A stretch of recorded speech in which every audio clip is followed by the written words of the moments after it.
Seguindo a série de entrevistas com artistas convidados para o Faísca Lab, que é o laboratório de criação e publicações da Faísca, eu conversei com a Zaica dos Santos. Ela que é multiartista, que trabalha com várias linguagens, pesquisadora e divulgadora científica e cientista do afrofuturismo.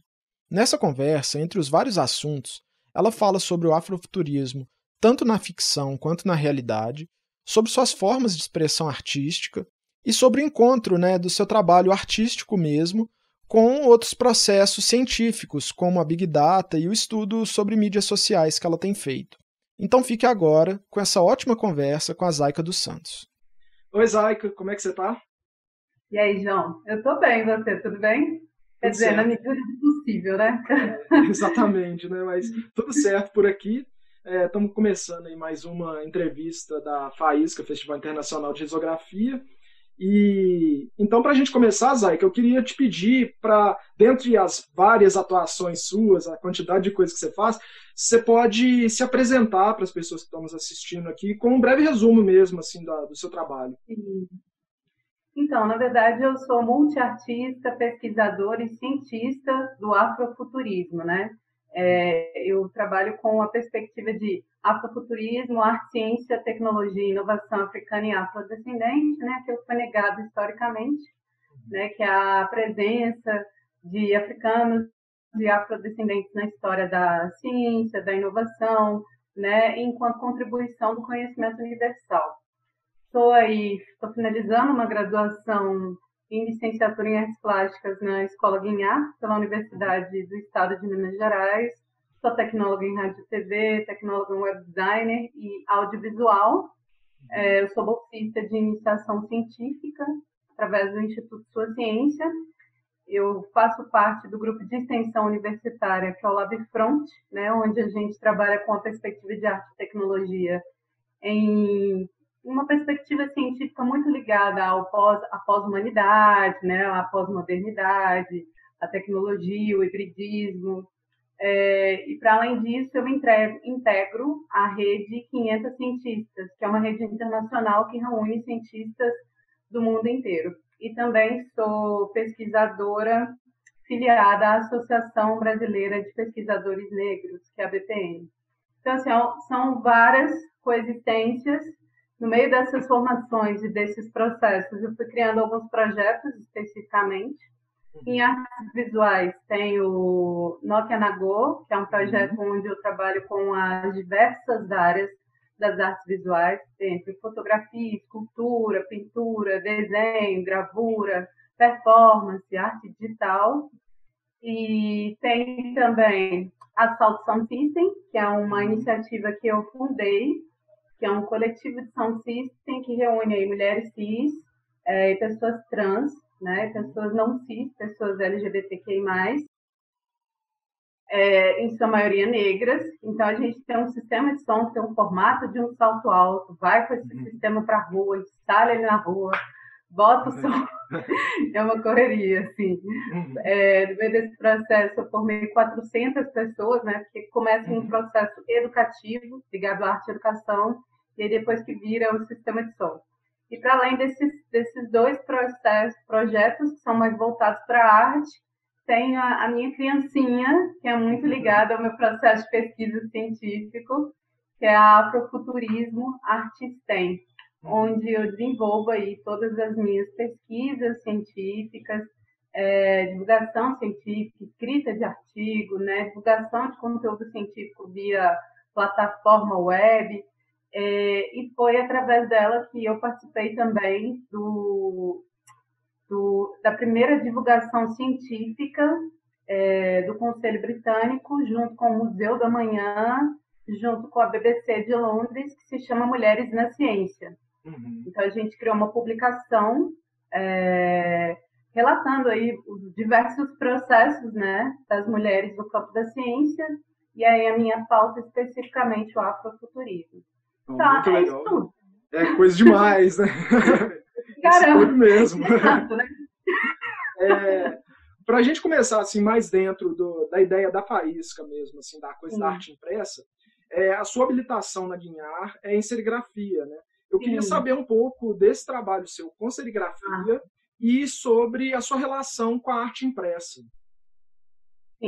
Então, na verdade, eu sou muito apaixonada com a arte impressa e dentro da Guinhar eu sempre tive uma dificuldade, né? Porque a Guinhar ela tem muito essa coisa de um lugar da arte, né? Que é a arte mais clássica. E aí se tem lá as habilitações especificamente para esse caso, para quem é mais interessado para gravura, tanto a xilogravura quanto a serigrafia. Eu sempre fui apaixonada com a serigrafia. E eu conheci a serigrafia por causa do Piero Bagnariol, né, que tem a revista Grafite. Então, tanto o Piero quanto o Ricardo Portilho. Estudei na UCABUM, né, Escola de Arte e Tecnologia, então eu estive muito perto deles na época, mas mais do Piero, porque o Piero ele tinha um ateliê na própria casa dele para impressão da revista. E aí, uma época, eu fazia parte de um coletivo que se chamava Poesíaca, e a gente ajudou ele na edição da grafite, que é toda impressa. E foi assim que o Piero me ensinou a serigrafia e acabou com a minha vida, né? Porque eu só ficava... Essa edição da grafite, ela foi lançada no FIC, não foi? Não foi isso? Sim, foi o FIC, eu acho que em 2011, não é? Eu acho que é mais ou menos nessa época, assim. A gente o coletivo tinha mais ou menos umas 7 pessoas, e aí reuniram, na verdade, 2 coletivos, né? Porque o Piero, pra gente, ele era como se fosse o pai mesmo, sabe? A gente chama ele de mestre até hoje, e é isso, essa referência que ele tem pra gente. E aí ia todo mundo pra casa dele, tanto Poesíaca quanto a Rupestre. Juntava todo mundo para ajudar no processo dessa revista, né? Que ela era totalmente manual. Ela foi, né? Uma impressão totalmente manual. Enfim, aí a partir daí passou bastante tempo. Eu fiquei muito com essa coisa de eu quero voltar para esse lugar de estudar especificamente o gráfico. Eu estava trabalhando mais com o processo do web designer, né? Eu queria mais o gráfico e aí entrei para Guinhar. E aí, quando eu entrei lá, eu me deparo com o Zé, né, que é o Richenstoff. Eu não sei nem falar o sobrenome dele direito. E o Zé é meu segundo pai nesse lugar do gráfico, assim, né? Eu cheguei, já entrei, fiz com ele introdução à serigrafia, depois fiz serigrafia 1, serigrafia 2, e aí decido habilitar em serigrafia. E aí eu continuo fazendo matéria com ele, então eu fiquei acho que uns 3 anos na cola do Zé. Depois eu fui fazer com ele xilogravura, e aí fiz introdução, xilogravura 1, xilogravura 2, depois fiz um ateliê aberto de xilo, que ele ofertou lá também. E aí, no meio disso tudo, eu fui fazer habilitação em serigrafia, mas eu não queria desenvolver a serigrafia só enquanto processo gráfico explicitamente no papel, na plataforma papel. Sim. Queria trabalhar com outras plataformas, porque isso sempre me interessou. Bem nessa época, eu começo a trabalhar como designer também, justamente por estar muito envolvida com esse processo dos ateliês, né? Então, eu fui trabalhar em algumas agências, bem prestando alguns trabalhos mais diretamente. Mas na habilitação, eu decidi desenvolver uma pesquisa que é muito ligada ao lugar das mulheres negras no campo da ciência. O afrofuturismo sempre foi meu tema, né? E aí, no meio desse processo, eu falei assim, agora eu vou ter que fazer quero construir um experimento científico que vai lidar com esses entrecampos para que eu consiga transformar isso em uma plataforma. Então, eu vou te mostrar aqui. Legal. Aí o trabalho acaba virando isso aqui. Não sei se dá para ver direitinho, mas eu tenho que massa, hein? Qual que é a plataforma? É o vidro? O que é? Então, isso aqui, na verdade, é resina. Aí aqui são as minhas tranças. O que acabou acontecendo? Eu fiz uma performance, tem uma performance que se chama Nagô, e essa performance é onde eu discuto a etnomatemática acerca das tranças Nagô. Então, eu convido aproximadamente umas 7 trançadeiras, eu também sou trançadeira, para me ajudarem a fazer as minhas maiores tranças. Então, eu começo fazendo isso em casa, vou publicizando inicialmente pelo Instagram, né? Onde as pessoas acabam acompanhando isso no processo de virtualidade. Depois saio do espaço virtual, vou para a plataforma, ou seja, para a realidade, né? A gente acaba indo sempre para um ponto que é muito interessante para essa discussão, que é a Praça 7. Então, Lá sento lindamente, né? E vem todas as trançadeiras e a gente começa a estender essas tranças até elas ficarem gigantescas, enormes. Só e situando aí, aqui o pessoal que está assistindo, a Praça 7 é no centrão de BH, né? E... do centro de BH, costume, né? E aí, o que acontece? Então, elas vão trançando meu cabelo, me ajudando a estender essas tranças. E o combinado com elas na performance é, caso vocês recebam qualquer tipo de abordagem, vocês não respondem. A gente vai direcionar essa atenção para mim. E eu recebo, assim, diversas abordagens. Desde as positivas até as mais racistas. Sim. E aí entra o processo quantitativo e qualitativo. Porque no caso da habilitação em serigrafia, para quem está na licenciatura, ela não é só uma habilitação pela perspectiva da arte. Então, você tem que trazer ali uma análise educacional dentro do campo da licenciatura. Então, eu desenvolvi esse processo para cunhar uma parte quantitativa e qualitativa e, ao mesmo tempo, construir essa parte que faz parte da exposição. Então, enfim, aí a gente fiz a performance, saio dessa performance que acontece no espaço público, vou para a terceira parte dela, que é no teatro. E aí acabou acontecendo aqui no Galpão Senhor, né? No Cenas Curtas, onde eu apresento essa extensão da Nagô. Então, essa parte da performance das tranças e tal, tudo faz parte do Nokia Nagô, não é? Na verdade, o Nokia Nagô é um projeto mais amplo.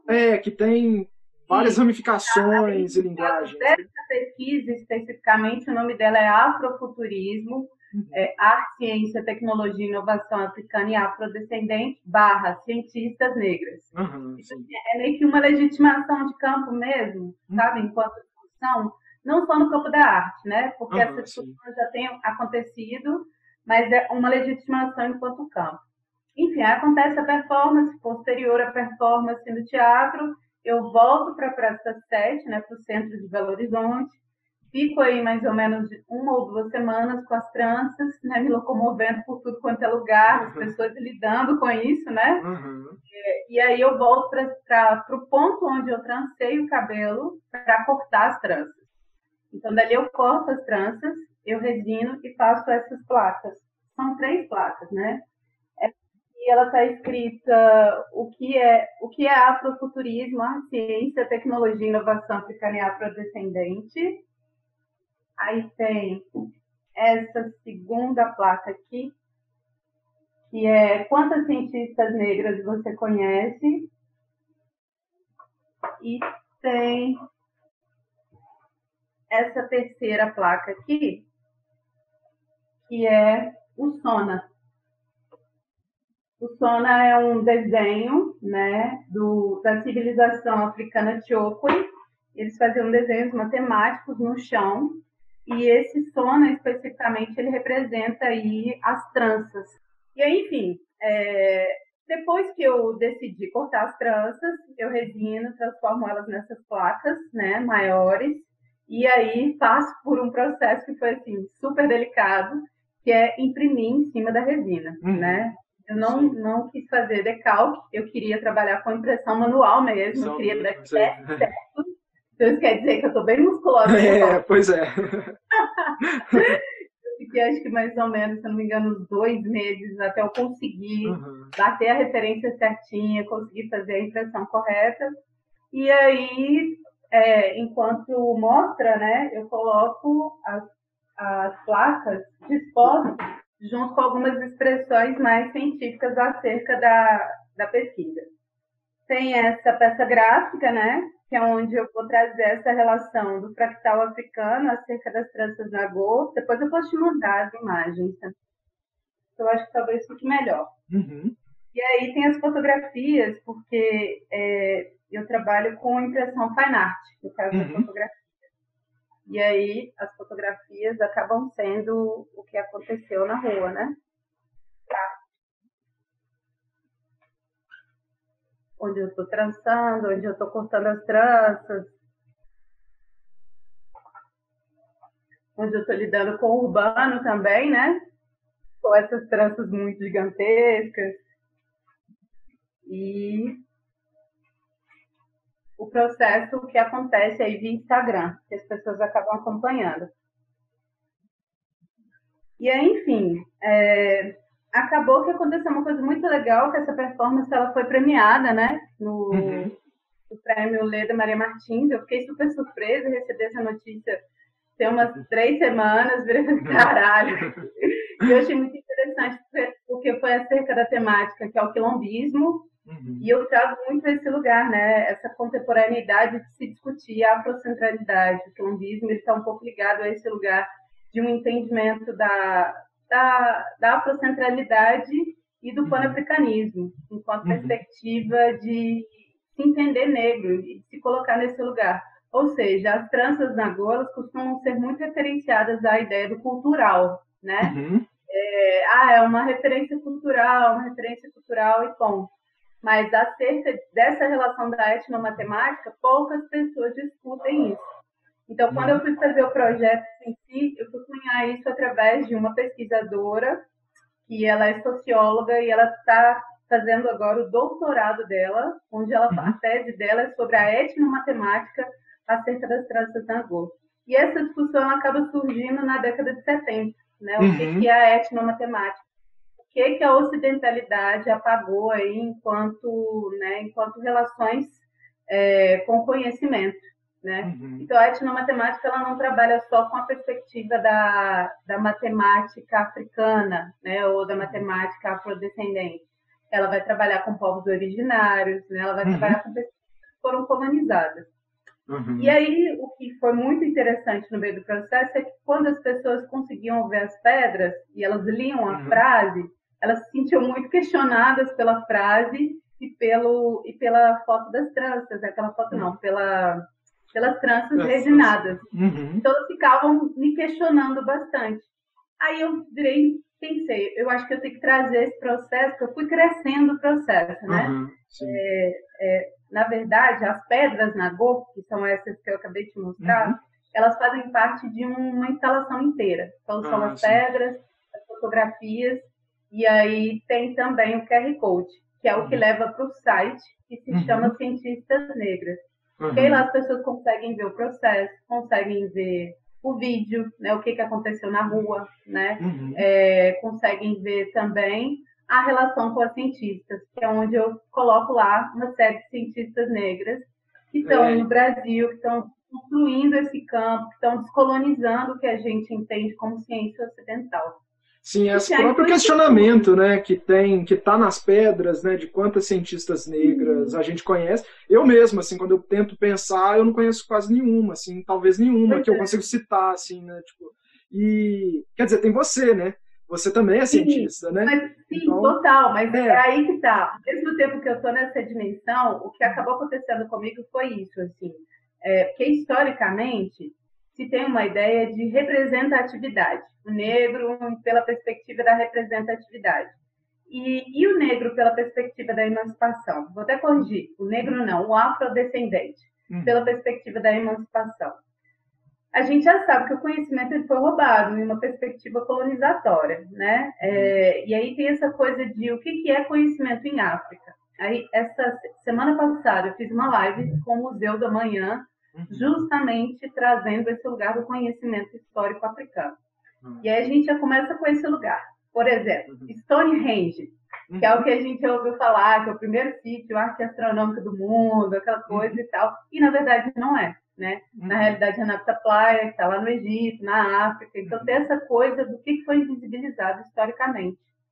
E aí, a África ela sempre teve com essa perspectiva das inovações, das tecnologias, né? E uma discussão enquanto à frente, enquanto o processo à frente. Tanto que a colonização ela acaba acontecendo nesse lugar também, nessa dimensão. Né? Não é a desumanização de corpos só porque são corpos, é a desumanização de corpos, é até errado se fosse só corpos. É a desumanização de corpos porque esses corpos têm conhecimentos que o Ocidente não consegue identificar corretamente como são, como o que é, né? Como que funciona, mas que pensa assim, eu preciso, porque se eu pegar, eu vou desenvolver a técnica. Aí eu coloco aquele aspas, né? Enfim, é essa discussão. E aí, no meio disso tudo, eu me deparo com conhecer uma série de mulheres que então no Brasil, desde a década de 60, 70, arrebentando dentro do campo da ciência, em uma série de mulheres negras. Porque, assim, para mim que estou dentro do campo da arte, é super complicado. Eu sou uma mulher negra dentro do campo da arte, porém, uma mulher negra dentro do campo da arte que faz uma extensão de arte e ciência. Então, eu migro nos dois campos. Quando eu vou para o campo da ciência, a galera fala que eu sou artista. Quando eu estou aqui no campo da arte, o povo fala que eu sou cientista.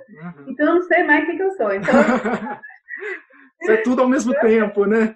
Vamos lidar com esse lugar do hibridismo, que eu acho que é mais legal. Aí, o que acontece?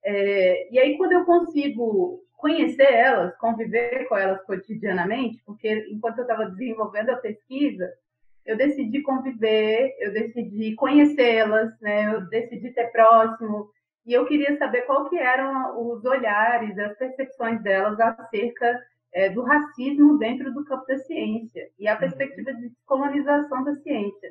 Então, ainda tinha uma ideia de demonização da ciência, não pela perspectiva delas, né? E existe isso porque a ciência também ela teve um papel muito fundamental na dominação, na escravidão, né, dentro desses processos. Mas aí eu estou falando da ciência ocidental, pela perspectiva que a gente já conhece. E aí elas nesse campo, naquela luta ferrenha de descolonizar o campo da ciência, de trazer outras perspectivas científicas, de trazer outras narrativas e, ao mesmo tempo, de se legitimar dentro desse espaço, como eu sou cientista, eu estou aqui como PhD em física, estou aqui PhD em química, eu estou aqui PhD em biologia e por aí vai, sabe? Enfim, são mulheres que eu sou completamente apaixonada por elas. Eu acho que depois que eu convivi com elas para esse desenvolvimento, a minha referência pessoal de emancipação ela mudou bastante, porque eu acreditava, sempre acreditei muito nesse lugar da emancipação da população negra. E aí eu ouvia muito todo mundo falando, mas o menino e a menina podem ser um artista, podem ser um jornalista, um ator. E aí cara, por que não uma cientista? Né? Por que não uma cientista? Ou por que não um cientista? E aí eu comecei, para além dessa, né, que foi a primeira tese que eu defendi, que foi a de serigrafia, eu ainda defendo mais 2 teses até o final desse ano, para beijo, tchau, vinhar. Já deu, eu tô feliz. Não aguento mais não. Então, todas elas estão muito nesse campo, assim, de poder legitimar isso enquanto base educacional, né? E de poder levar esse lugar não só da representatividade, mas também enquanto perspectiva de emancipação. Aí eu acho que é isso tudo. Assim, muito legal. Eu lembro que quando a gente se conheceu, foi na época foi quando a gente te convidou para participar do Traço, né? Traço Música e Desenhos ao Vivo, a gente convidou pela Pulo, e a apresentação que você fez nele foi junto comigo, assim, enquanto você estava cantando e tal, fazendo a parte musical, eu estava desenhando, e a gente criou uma história junto, e que você trouxe para mim, foi a primeira vez que eu ouvi falar do Adinkra e tal, que são aqueles símbolos, né? Eu queria que você falasse um pouco sobre eles, e eu acho que eles são super gráficos, né? E eles têm uma coisa que eu acho que seria bem legal, por exemplo, na serigrafia e tal. Eu queria que você falasse um pouco sobre isso também. Então, os adinkras, essa é a minha maior paixão, né? Eu acho que começa aqui, não sei se dá para ver, eu tenho tudo que é lugar do corpo, tenho na mão, tenho na parte do peitoral, tenho no braço, e, enfim, trabalho com os adinkras em uma perspectiva de pintura, para que eu vou pegar uma tela, ela é muito grande, eu gosto muito de pintar em madeira. Então, eu trabalho com os adinkras tanto pela pintura quanto pela gravura. Só que no caso da gravura, ou é serigrafia, e aí eu gosto de contaminar a imagem do símbolo na serigrafia para discutir umas outras relações, ou é na xilo. Eu amo muito fazer adinkra na xilo. Eu faço bastante. É o que eu mais faço. Assim, guinhar todo dia, fazia um símbolo diferente. E aí, sempre contando uma história acerca dos símbolos. Mas, enfim, o que são os adinkras, né? Os adinkras, eles são símbolos da civilização adínkara, que foram sincretizados enquanto historicidade na África, antes de serem sincretizados pós-processo de colonização. Na África, eles foram sincretizados aí na civilização de Akan. E aí, o que acontece? eu tenho uma performance que se chama Adinkara, que é onde eu conto minimamente essa história. Então, eu faço impressão em tecido, né? E depois visto o manto sagrado. Porque a história é mais ou menos assim. O rei Adinkara, ele tinha a riqueza. E a riqueza do rei Adinkara era ter a tinta Adinkara Duru e ter os tecidos que ele desenvolvia, né?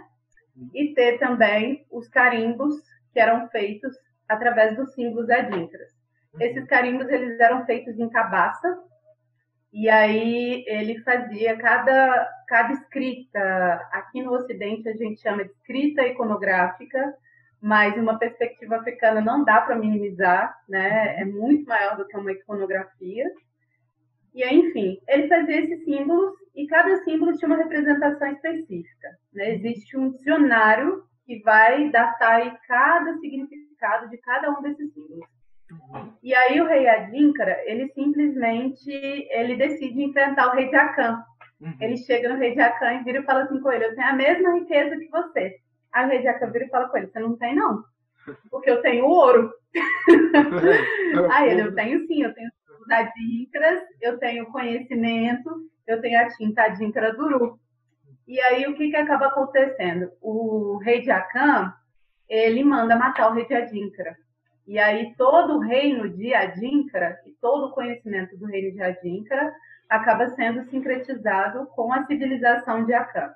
E aí a civilização de Akan acaba desenvolvendo mais ainda os símbolos Adinkaras, né? E trazendo mais referências históricas acerca dos símbolos.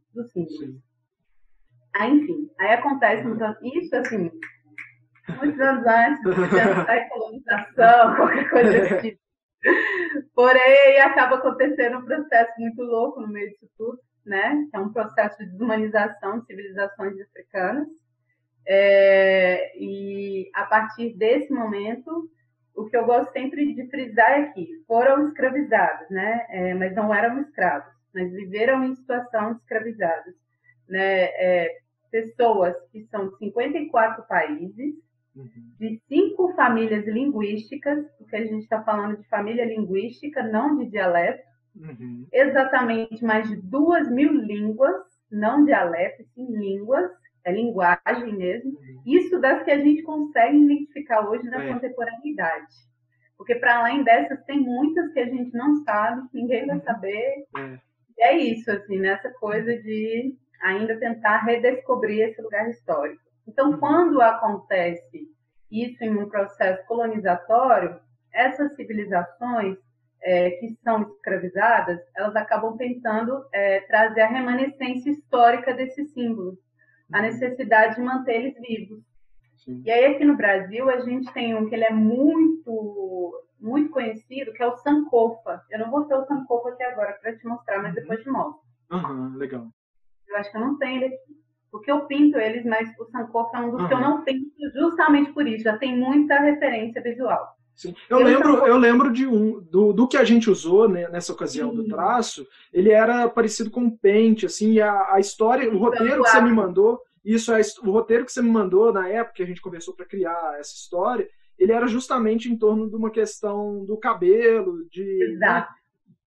Exatamente, e foi exatamente por isso, porque o Duaf, ele é o oriçador, né? E o Duaf, ele fala desse lugar, da beleza, do cabelo, né? E aí era a história das gêmeas, que foram na praia da estação, pela primeira vez, molharam a prancha dela, os cabelos ficou cacheados, ai meu Deus, o que eu faço? Aceitar, né? Lidar com o lugar da aceitação da essência e da identidade. E é exatamente isso, assim, dois que são muito conhecidos, é o Duaf e o Sankofa.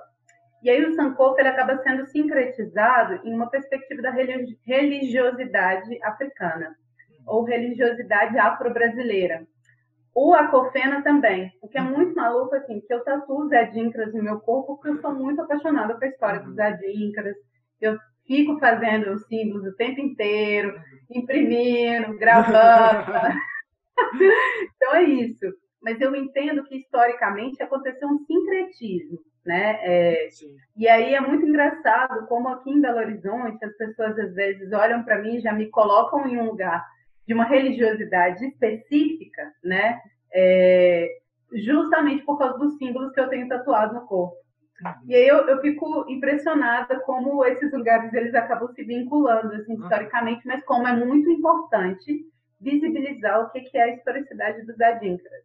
A gente usa muito na contemporaneidade no designer.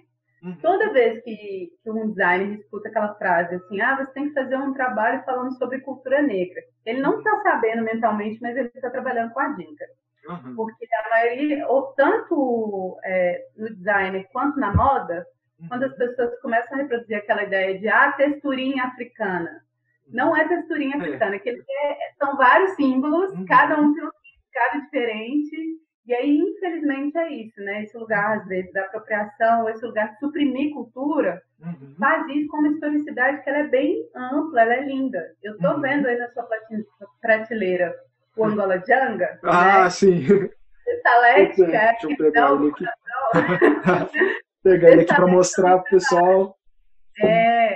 Um dos quadrinhos que eu mais gosto. Não, esse quadrinho é amor. Esse quadrinho é maravilhoso.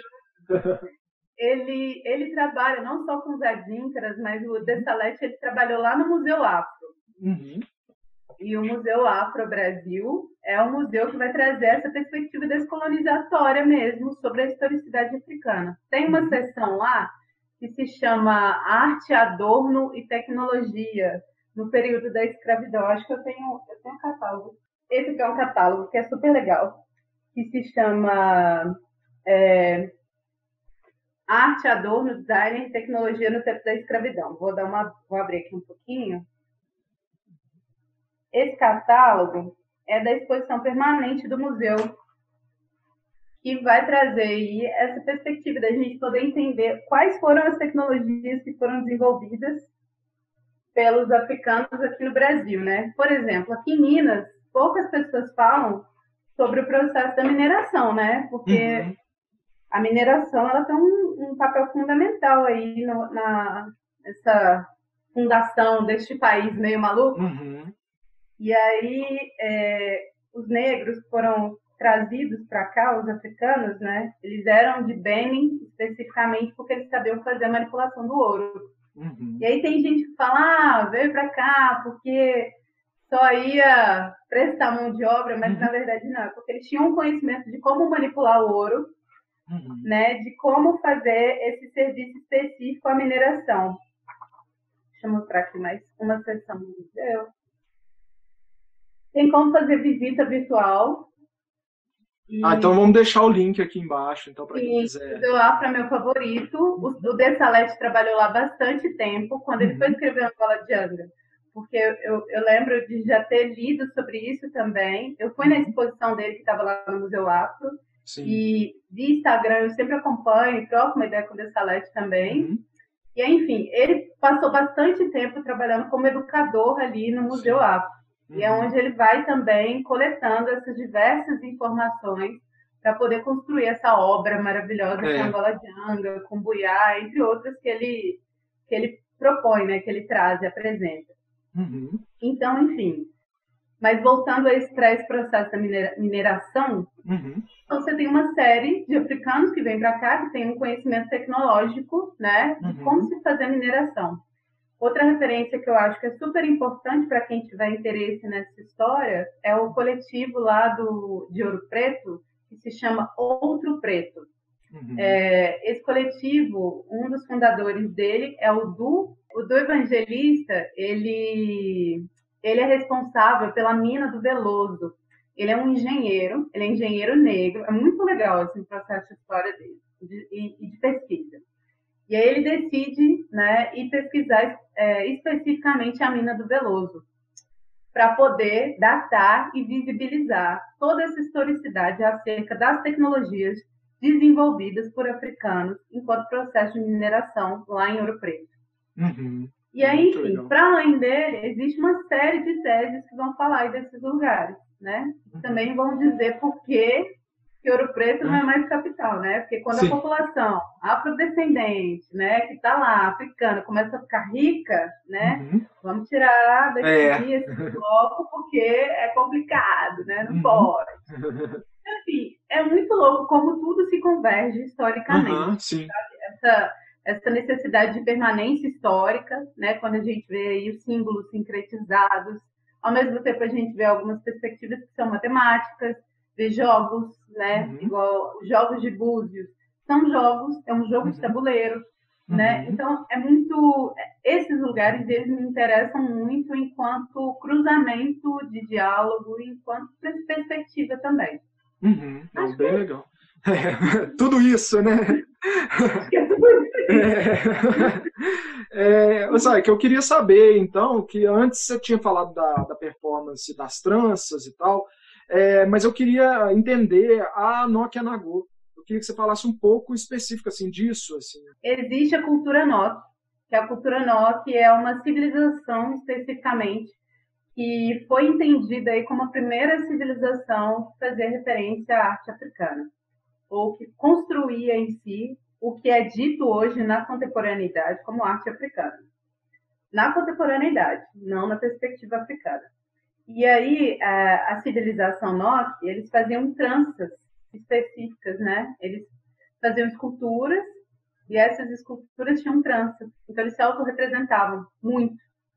E aí, enquanto traço identitário, estético, eu sempre tive aquela coisa que todo mundo tem quando vai primeiro se descobrir com a referência visual, né, a partir da cultura e das civilizações africanas, que é buscar, né, quais esculturas, quais máscaras que eu me sinto mais representadas com ela e que eu tenho algum tipo de ligação especificamente. E aí, desde muito novinha, eu sempre fui muito apaixonada pela cultura Nokia, pela civilização Nokia. E as expressões faciais, eu sempre conseguia, quando eu comecei a já ir para aquela área do designer, que você está mesclando tudo quanto é imagem para ver o que acontece no rosto, sabe? Eu estava muito nessa fase de fazer umas transições que eram muito ligadas às esculturas da civilização Nokia, né? E com o meu rosto. Então, eu comecei a identificar muito esse lugar, também pela perspectiva que eles traziam enquanto discussão da autorrepresentação e das tranças, que sempre estiveram ali presentes. E isso, assim, ó, muitos anos antes de Cristo. Sim. Enfim, então, quando eu chamo de Nokia, é Nagô, né, é exatamente isso. A civilização Nokia é Nagô. Então, tem muita gente que não consegue sacar, assim, cara. E aí, no início, quando eu decidi nomear o projeto desse jeito, desenvolver desse jeito, eu falei, vai demorar. Daqui a pouco as pessoas vão sacar do que é que você está falando, vai com calma, né? Não precisa esperar que as coisas aconteçam de uma vez também. E aí, quando eu começo o desenvolvimento na Nokia Nagô, se dá por uma coisa muito simples, que é um caderninho que eu amo muito, que eu carrego ele comigo até hoje, é o meu caderninho de desenhar trança. Eu sou dessa. E aí, em tudo quanto é lugar. Tá em ônibus, tá desenhando trança, tá andando na rua, tá desenhando trança. Tá... Eu não sou uma pessoa sendo muito sincera, assim, eu sou uma pessoa muito mais de estar imersa nos processos que eu gosto do que de estar conversando muito, né? Sim. Então, às vezes, as pessoas leem isso, é uma antissocial e tal. Não, mas às vezes eu tô tem que ir numa reunião de evento. Cara, você já publicou alguma coisa, algum livro, um zine, alguma coisa assim com esses trabalhos? Então, com esses ainda não. Eu estou muito na fase de desenvolvimento. Deve ser mais ou menos um ano que eu tenho. Mentira. Esse aqui é desde 2016, foi quando eu entrei na Guinhar. E aí eu vou indo nele. Aí, na verdade, eu tenho vários, né? Tem esse, tem o maior, e aí você vai desmembrando em outros lugares. Mas nunca publiquei. Esses eu nunca publiquei. Eu ainda estou nessa fase de conceber o que é isso. Eu ainda não entendi o que é. Estou deixando o TCC. Enfim. Então, e aí foi daqui que a Nokia Nagô acabou saindo, sabe? De tanto que eu estava desenhando essas tranças o tempo inteiro. E aí, nas aulas de pintura da Guinhar, né? Eu chegava e desenhava e pintava umas tranças gigantes, né? Umas tranças maiores do que eu. E aí todo mundo assim, gente, você não consegue pintar outra coisa, não? Não sei trança. Não, eu sei desenhar outras coisas. É o que eu quero desenhar no momento, é o que eu quero pintar no momento, é o que tem me puxado bastante, assim, com força. E aí, Nokia Nagô surge disso, justamente por essas duas mesclas culturais, né? Históricas também. Só que aí depois ela se desmembra, porque começa com esse lugar dos desenhos, e a partir do momento que eu decido desenvolver os símbolos adíncaras lá, né, enquanto processo, aí eu decido trabalhar com o lugar da gravura, né, especificamente com a simbologia adíncra, em todas as possíveis texturas que eu poderia fazer. E aí também decido desenvolver, no processo de pintura, um trabalho que se chama Fragmentos de um Sincretismo, e que foi exposto aí na exposição Brasa. E aí são 30 símbolos, né, que eu chego a pintar no formato em MDF, com tinta serigráfica, porque eu gosto muito da textura da tinta serigráfica. E aí projeto isso assim, milimetricamente calculado, milimetricamente ornamentado, demora para fazer. Não é como as pessoas costumam dizer, assim, né, que a arte africana ela é solta, ela não tem um pensamento, né, ela não tem uma construção, né? E aí, na verdade, é isso, ela tem uma construção muito matemática o tempo inteiro. Então, acaba acontecendo isso no lugar da pintura. E aí, a performance, em 2016, na Guinhar, porque eu já desenvolvi a performance no campo da música. E aí, todo mundo que eu conhecia, que era do teatro, ficava assim comigo, você precisa fazer teatro.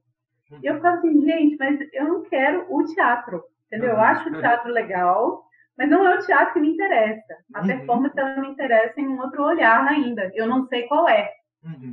Mas você tem que fazer teatro. Eu não quero teatro, nem que eu não sou boa atriz e tal. Enfim, aí no meio desse processo todo, eu descubro que essa performance que está ligada mais a esse lugar da música, ela é muito mais estética para o lugar do visual, da visualidade. E aí eu falei, cara, dentro das artes visuais isso é debatido, isso é discutido, pode ser interessante também. Então, em 2016, eu participo de uma residência de performance realizada aí pela Ana Luísa Santos, né? Que é uma artista muito, muito foda do campo da performance. Sim. E aí ela me convida para viver assim, uma imersão.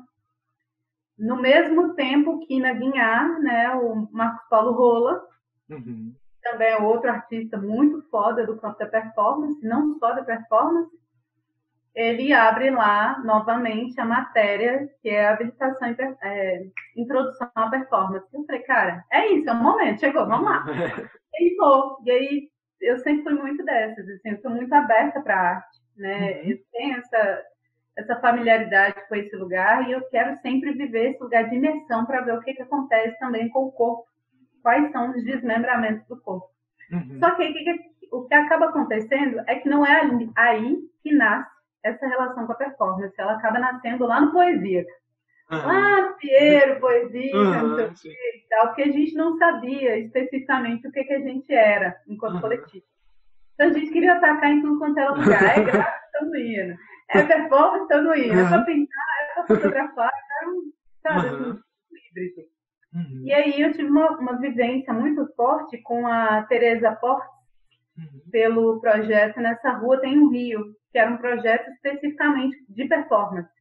E aí o Poesia vai para lá, se coloca como residente nesse projeto dela, e a gente começa a conhecer vários artistas do campo da performance. Eu trabalhava como educadora no Palácio das Artes. A gente fez a nossa primeira performance coletiva, fomos lavar roupa na beira do asfalto. Botar para clarar as roupas lá na beira do asfalto, porque o rio está passando, então vamos parar a roupa na beira do asfalto. Foi muito incrível, só que ao mesmo tempo a performance ela tem uma relação com o corpo, que é essa relação de mudança, essa relação de transição temporal. Então aquilo ali me puxou muito naquela época, mas eu ao mesmo tempo ainda não entendia. Mais para frente mesmo é que eu chego a desenvolver.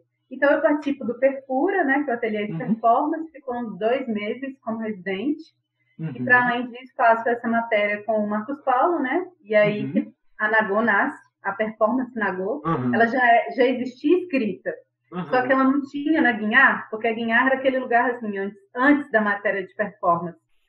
Ou você vai para a pintura, ou você vai para o desenho, ou você vai para a gravura, ou você vai para a cerâmica, você vai para a escultura.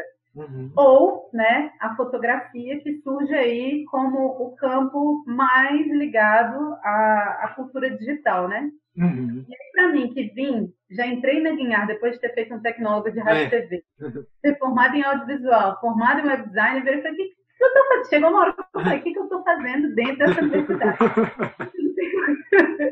Como é que eu vou conseguir voltar no tempo? Então, eu vou ter que criar relações que façam coexistências temporais também para mim conseguir me sentir à vontade com esses lugares, né? Com essas propostas de pesquisa. Enfim, conversa vai, conversa bem, a performance nasce, e aí depois disso eu começo a desenvolver outras performances, né? Dentro da própria Nokia Nagô. Nasce a Nagô, nasce a Díntora, nasce a Sobre a Pele, que eu apresento em um simpósio internacional. E a Sobre a Pele vai discutir muito esse lugar da maquiagem. Ela parece ser o mais legal dela é que ela parece ser uma performance fútil, e aí, no fim das contas, é uma das minhas performances mais pesadas. Sim. Porque ela lida com um lugar que é, por exemplo, eu estou maquiada aqui agora, mas se eu passar o dedo, mesmo que eu passe o prime, a maquiagem sai, né? E é essa dificuldade que mulheres negras têm acerca da cor, do tom certo de maquiagem, né, do tom certo da pele. E aí, sobre a pele, eu cubro o corpo inteiro de vários tons de bases que são diferentes. Sim. E aí perpasso no meio das pessoas. E eu sempre tive esse incômodo, né? De muita gente, às vezes, ter medo de eu sujar. Ela vai me sujar com aquela base marrom. E às vezes as pessoas não me abraçavam. E isso começou a gerar uma coisa que eu falei, cara, isso dá falta. Isso total. Aqui, eu acho que tem que discutir esse lugar. E aí, para mim, é uma das que eu acho que é mais polêmica, assim, porque ela faz com que as pessoas consigam perceber mesmo essa discussão racial, né? Eu recebo muito retorno acerca dela. E aí, a mais novinha é a performance Sona, onde eu vou discutir aí a matemática fractal, mais para um lugar voltado dos códigos binários, né? Quando eu chego nesse lugar de dizer sobre qual a nossa relação com essa mídia aqui, né? Sim. Se a gente está dominando ela ou se ela está dominando o corpo da gente, né? E o tanto que você consegue encontrar hoje, né? Por exemplo, a utilização do racismo digital. Então, eu acabo pautando esses lugares com a Sona, que é uma performance onde eu coloco a relação do corpo das tranças, né? Mais voltada aí para os códigos binários e para a matemática e para o mundo virtual e para a digitalização, para o que a gente entende hoje como cyberespaço. Isso vem do seu trabalho, da sua formação como web designer, e aí você chega nisso e... O que acontece comigo? Eu acho que, assim, primeiro o que acontece é que a gente é muito dessa geração digital, né? A geração que está com... Eu estou aqui com os meus 32. Então, desde muito novinha, computador na cara, é isso aí, essa aqui é a nova realidade, menina de jogos que ficava em lan house, né? Então, assim, é um outro lugar, uma outra concepção de mundo, né? Então, eu nunca consegui entender um universo só, né? Eu sempre tive essa discussão da virtualidade e da realidade, né? O que é ficção, o que é realidade, e quando essas duas relações elas se misturam, e quando essas relações também elas conseguem andar separadas, quando a realidade fica maior do que a virtualidade, e assim sucessivamente. Então, é uma aspiração, né? Inclusive, uma pergunta que eu queria te fazer é porque muita gente está acostumada a ouvir sobre o afrofuturismo e pensar nele só como uma ficção científica, né? E só que, por exemplo, toda a nossa conversa aqui, ela vai muito para o afrofuturismo na vida real, né? E hoje em dia também a gente está vivendo meio que um mundo de ficção científica, talvez cyberpunk, né? Eu queria que você falasse um pouco sobre isso e sobre essa ligação do seu trabalho com esse ambiente digital também. Assim. O que acontece? Eu penso que a primeira relação é que a gente está vivendo uma distopia, que é exatamente isso que você fala, assim, é quando a ficção científica ela se torna realidade. A gente não está conversando pessoalmente nesse momento, né? A gente está aí, distanciamento social, né? Zoom, plataforma mais utilizada agora. Uma coisa meio louca ao mesmo tempo. Só que tem uma questão que é como existe essa discussão acerca da tecnologia muito antes desse acontecimento, né? Que é esse distanciamento social. Enfim, inicialmente, quando eu entro dentro da Guinhar falando muito dessas pautas, todo mundo fala assim, você tem que conhecer o Pablo Gobira, porque o Pablo Gobira é quem está discutindo isso enquanto processo acadêmico, enquanto professor. Sim.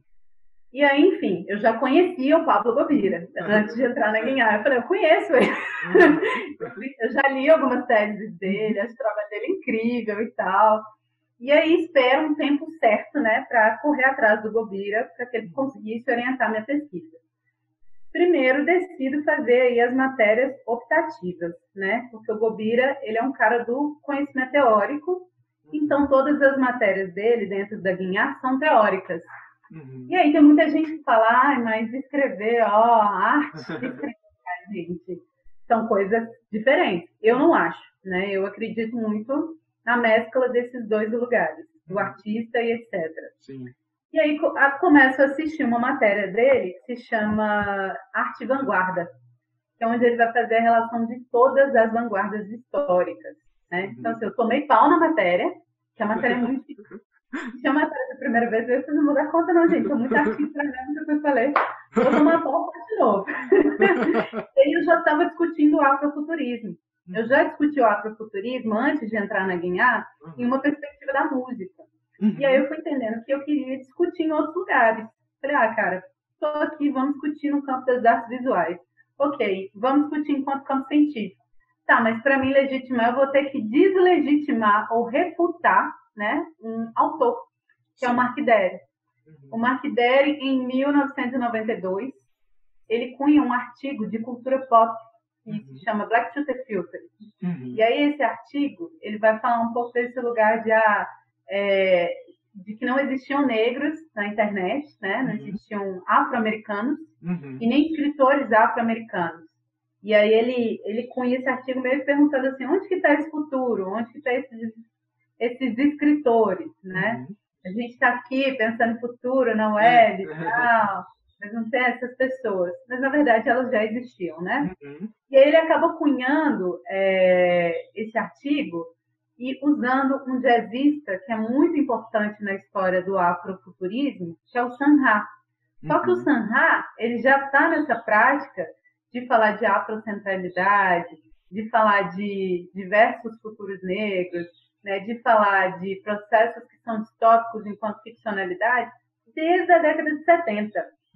Porque ele decide fazer uma coisa que é muito louca, assim, ele é antropólogo. Aí ele... Antropólogo não, ele é sociólogo. E filósofo. Ele decide fazer uma coisa que é, eu vou negar o meu nome, não tenho meu nome mais, meu nome agora é outro. É Sun Ra. Eu não tive que fazer isso, minha mãe pelo menos me deu o nome africano. Mas eu acho muito foda, toda vez que eu penso. Sim. E ele começou a construir várias ficções que pautavam esse lugar, né, enquanto um africano que vem de outro universo, que traz outras narrativas, que traz outras perspectivas. Enfim, aí o Sun Ra vai lá e escreve, o Mark Dery vai lá e escreve esse artigo, e aí quando ele escreve o artigo, ele simplesmente faz uma coisa que não é muito legal. Ele diz ter cunhado o termo afrofuturismo. Só que o artigo do Mark... Em 1992, o artigo do Mark Dery é um negócio meio louco, assim, né? Que eu leio, eu tenho que ler os conteúdos dele, né? Como eu trabalho numa contranarrativa a ele. Só uma dúvida que eu fiquei aqui ao se falar dele. Ele é branco? Ele é branco. Sim. Ele é um cara branco. E aí que tá o problema todo. Porque, assim, ele lê alguns dos autores que o meu orientador lê. Né? Que é Guy Debord, né? Só que ele vai lendo em uma outra narrativa, uma outra perspectiva. Então, ele acaba falando de cybercultura de um jeito completamente complexo. Ao mesmo tempo que tem alguns conteúdos dele que são legais, tem outros que não. E aí se dá nesse lugar de uma apropriação cultural. Porque quando você chega aqui em 2020, ou 2018, né, que é quando Black Panther é relançado, estoura o filme, a galera começa a procurar todo mundo no Brasil que está discutindo, que está pautando o afrofuturismo, e aí a gente aparece, né? Aparece eu, aparece Kênia Freitas, aparece o Fábio Cabral, a gente começa a receber um tanto de entrevista, eu não entendendo nada, pra falar a real, sabe? A gente conversa entre si também, né? Então, chegou uma hora que a gente ficou assim, pô, é isso, né? Você é um filme na cultura pop, agora todo mundo quer discutir uma coisa que a gente já tá aqui discutindo tão fácil. E é complexo, né? Complexo. Mas enfim, então quando o Mark Dery, ele pauta e quando ele faz isso, ele cria esse problema para a gente que está nesse lugar da contemporaneidade. Então aí eu já entro com esse lugar de problema contemporâneo para discutir. E é por causa disso que vou parar nessa matéria que é a arte vanguarda. Porque como ele pauta o afrofuturismo? Ele pauta o afrofuturismo em uma dimensão de vanguardista, em uma dimensão do lugar da ficção científica, da ficção especulativa, que está muito ligada ao desenvolvimento aí da vanguarda futurista, né? Porque quando a gente pensa no lugar das publicações, surge muito nessa demanda. Sim.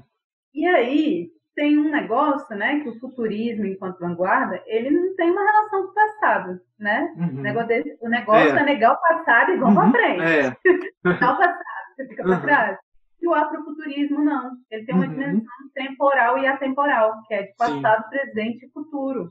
Né? Então não é só uma dimensão da literatura. Então ele acaba cunhando, é música e literatura e cinema, mas ele cria um campo que é isso. Eu estou dizendo isso aqui que é o campo da arte.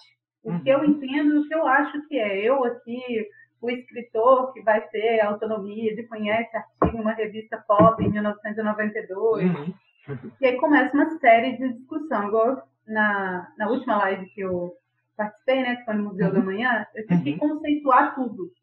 E também conceituar para a galera o que acabou acontecendo a partir daí. Porque aí começam a surgir outros nomes, como afropresentismo.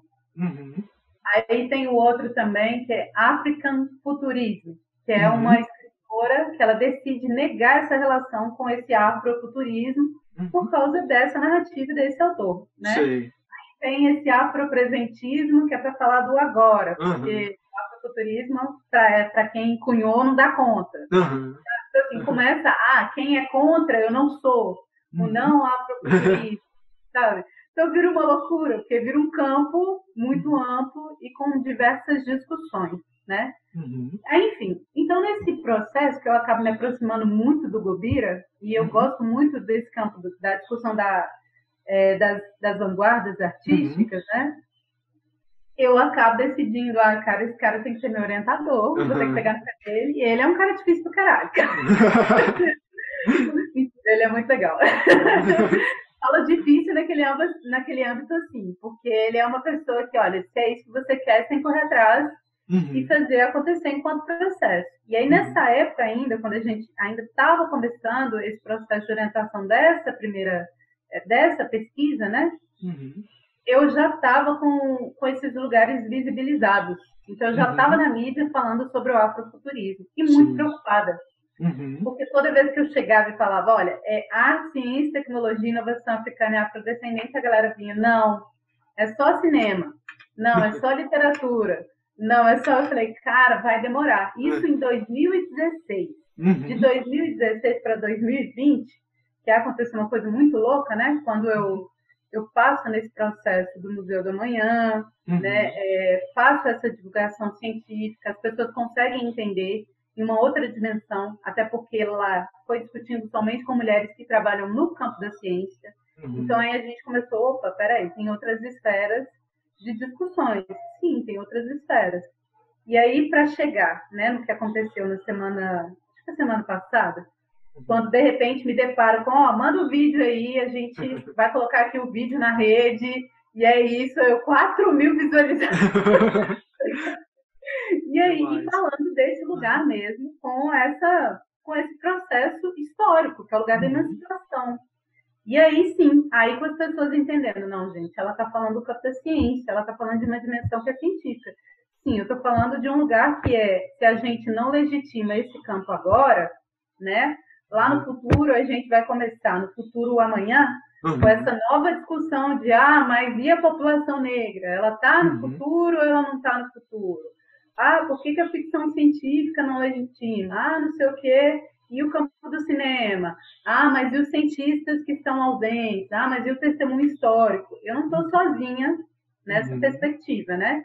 Porque existem muitas outras. Descolonização, afrocentralidade, há quem escuta somente o testemunho histórico, mas a minha tensionalidade de discussão é a relação de passado, presente e futuro, né, em uma perspectiva do que é esse afrofuturismo que a gente tem entendido aí no campo da contemporaneidade.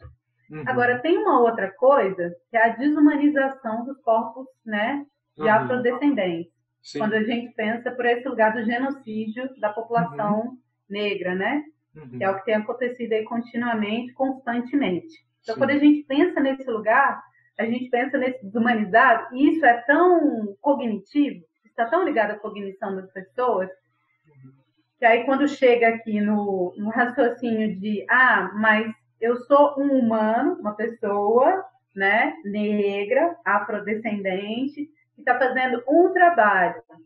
Então, acaba que as pessoas não se colocam no lugar da realidade. Ou seja, um escritor afrofuturista não é uma pessoa, ele existe. Sim. Por mais que ele esteja escrevendo uma narrativa ficcional, ele existe. Então, ele tem que ter essa dimensão de existência enquanto processo também. E é aí que eu começo a mapear a galera também. Ó, tem fulano, tem ciclano, segue Deltrano, acompanha.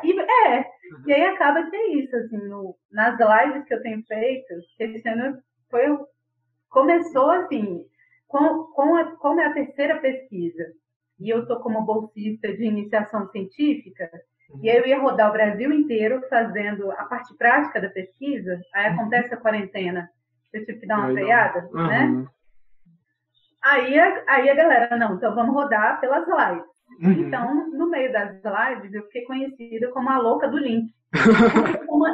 Eu vou mandando. Então, assim, quando é uma live que só tô eu, né, que eles me convidam para falar diretamente sobre a pauta, ok, eu sempre referencio. Quando tô eu e outros convidados, outras convidadas, a gente acaba sendo muito questionado também nesse lugar de, mas eu quero prova concreta, real, de que isso existe. A pessoa fala assim comigo e acabou. Na penúltima live que eu fiz, rolou isso, né? Eu falei, ó, vocês continuam aí, eu tô indo aqui pros comentários. Acho que foi o meu momento de falar, eu ligo aqui a minha câmera e o microfone, e eu vou aqui brigar um pouquinho. E é brigar assim, tem esse link aqui, tem fulano de tal, né? Igual assim, no Brasil, em uma perspectiva do cinema, tem a Kênia Freitas, né? Que é quem realizou aí a mostra Afrofuturismo em 2014. Então, você chega, digita no Google, mostra Afrofuturismo, encontra uma série de filmes. E são, assim, filmes que foram realizados na década de 70, filmes que foram realizados na década de 80, filmes dos anos 2000, tem autores brasileiros, né? Tem autores que não são brasileiros. Aí você tem uma série de escritores que vão por essa leva, como Fábio Cabral, Asa Nigeri, o próprio Marcelo de Salete, porque ele faz relação temporal nesses lugares, né? Para além dos escritores, você vai para quem está no campo da educação. Aí tá, existe afrofuturismo, mas tem uma dimensão científica e educacional. Mas tem a Asa Nigeri, tem como é que é, gente? O Futuro é Preto. O Futuro é Preto, inclusive, é uma relação muito legal. Nesse passado, acho que foi nesse ano, uma galera negra se reuniu na internet para construir um evento que falasse sobre afrofuturismo. Simplesmente porque foi realizado um evento de tecnologia, onde as pessoas iam discutir essa dimensão de futuro, e aí quando desses realizadores do evento O Futuro é Preto questionou por que não tinha nenhuma pessoa negra para discutir ali a relação de futuro, os realizadores do evento chegaram a falar assim, mas pessoas negras não têm essa intelectualidade, essa dimensão intelectual para poder discutir essa relação de futuro. Isso aqui é uma pauta complexa, né? Aquele futuro pautado pelo lugar do positivismo, né? Como se ninguém soubesse o que é, né? E aí a galera trouxe esse lugar. Então eles ficaram muito, inicialmente, assim, revoltados. E aí decidiram levantar esse evento, que acabou sendo muito mais do que uma contrarresposta a esse outro evento que estava pautando o futuro e que não tinha nenhuma pessoa negra discutindo o futuro. Acabou sendo uma nova existência no campo da web. Eles conseguiram reunir exatamente 30, acho que 15 afrofuturistas, se eu não me engano, e aí cada afrofuturista para poder falar, tipo, uns 30 minutos. Uhum. Então, você tinha um tema, desenvolvia esse tema para quem estava assistindo. E aí eu fiquei com uma responsa muito grande no evento, que foi encerrar o evento. Uhum. E aí, assim, 5.000 inscritos, estou falando sério com você, foi um negócio que aconteceu assim. Em uma semana eu vi eles reclamando isso nas redes sociais. Uhum. Na mesma semana eu vi eles levantando o Instagram. Uhum. Na mesma semana eu vi eles começando a convidar todo mundo. Quando a galera chegou em mim, eu já falei assim, tô dentro. Vamos pra frente. Uhum. E aí, no fim das contas, é isso, assim. São as diversas cosmovisões e as diversas coexistências do afrofuturismo.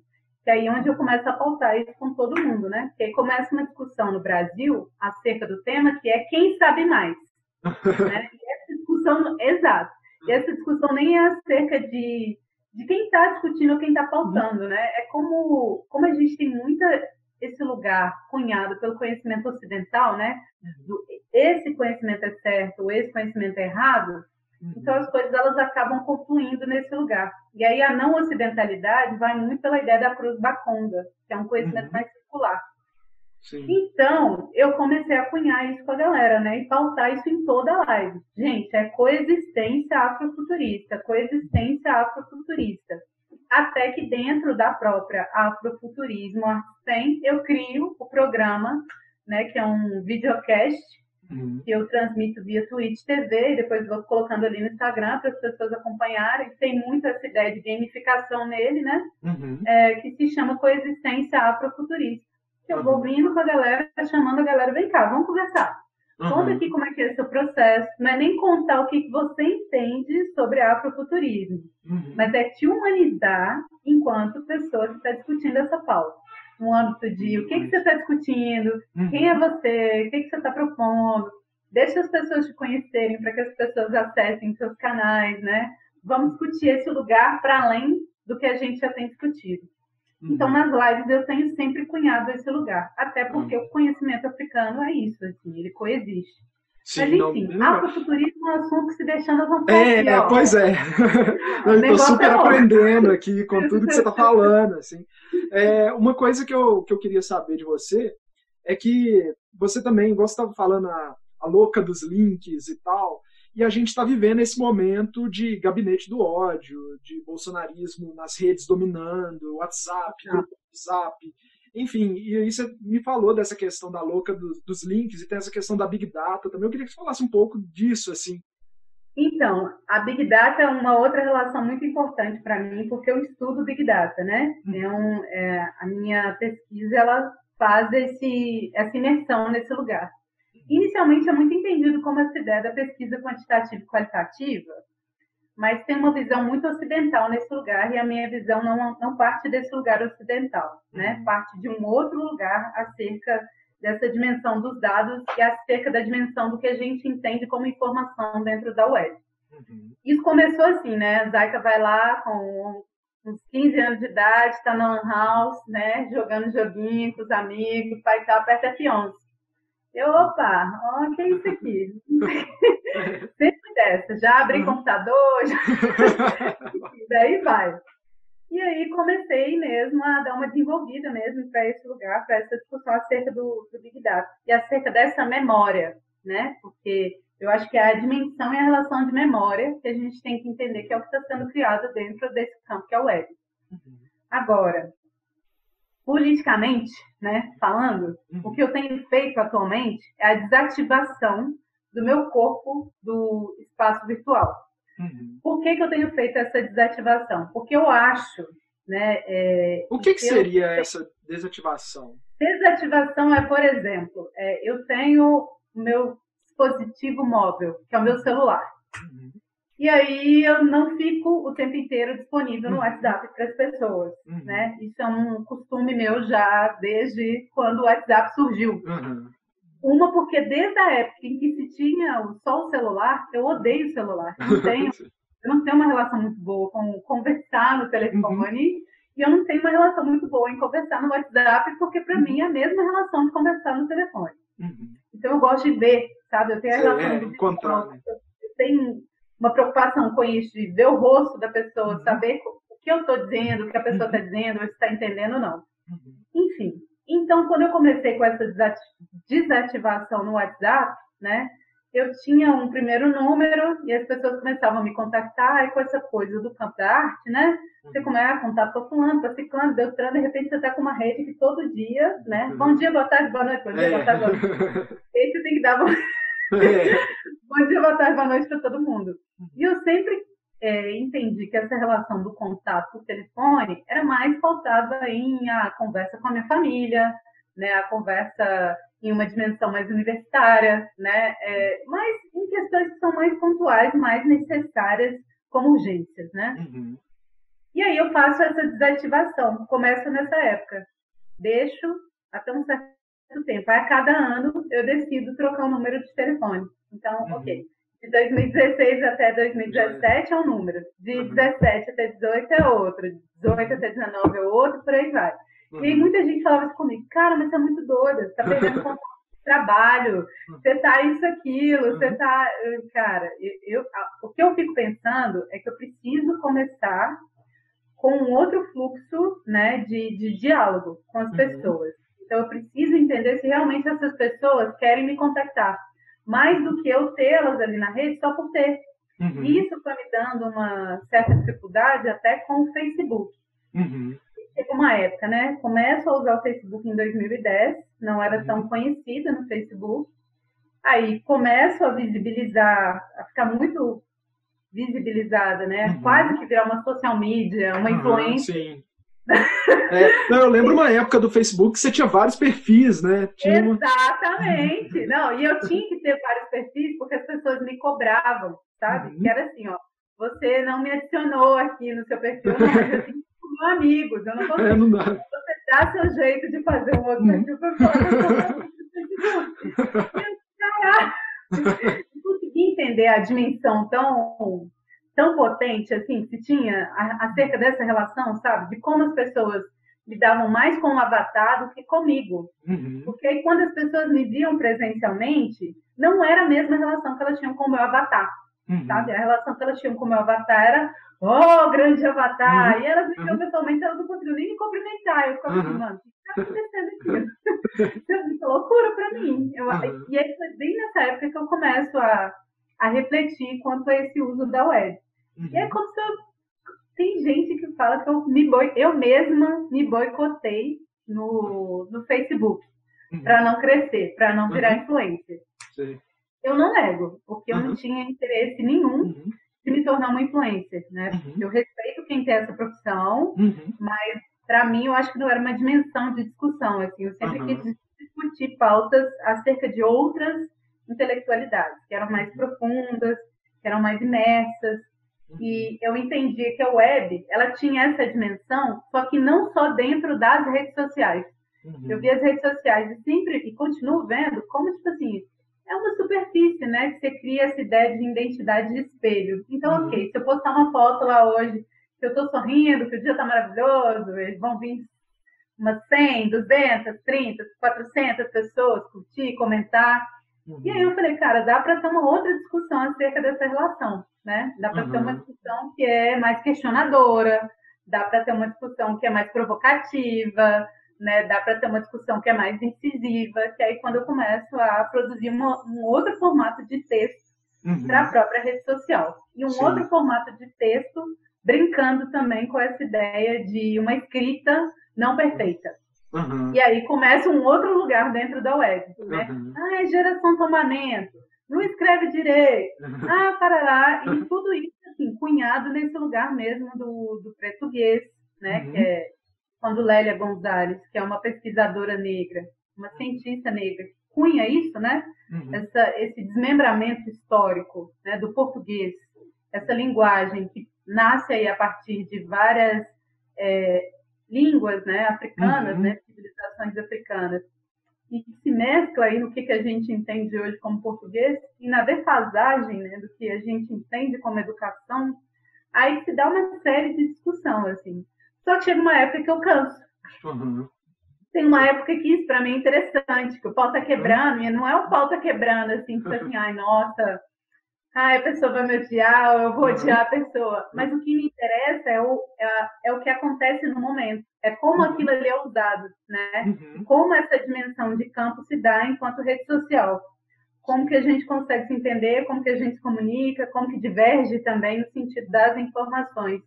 Então, acaba que, de tanto fazer análise crítica desse espaço, e uma análise crítica, intelectual e artística também, e comunicacional, eu decido dar uma pausa. Não, agora chega. Já brinquei demais com isso. É como se eu tivesse criado um deepfake. É como se eu tivesse criado vários deepfakes.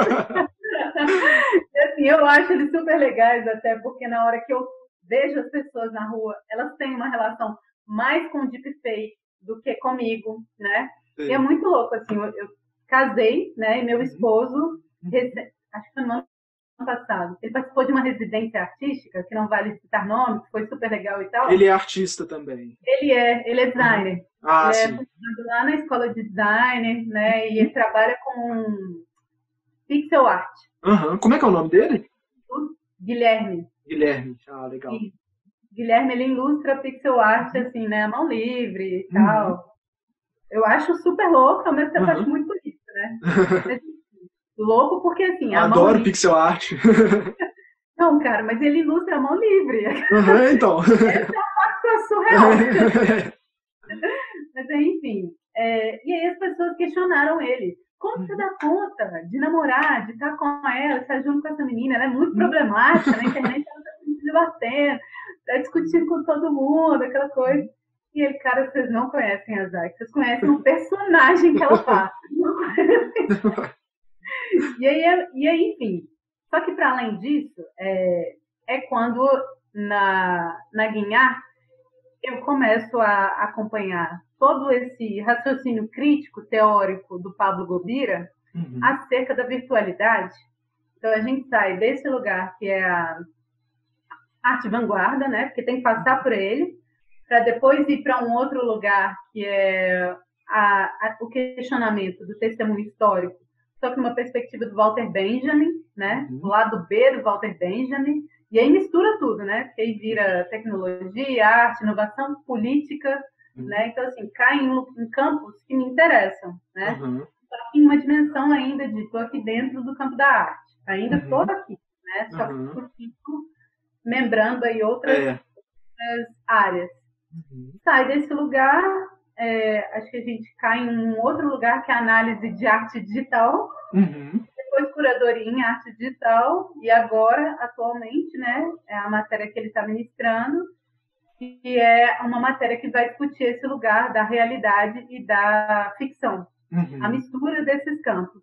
Sim. E aí vai muito de encontro com tudo que eu tenho discutido também enquanto pesquisa. Só que o encontro, a loucura que tá aí, é um encontro que também não é um encontro.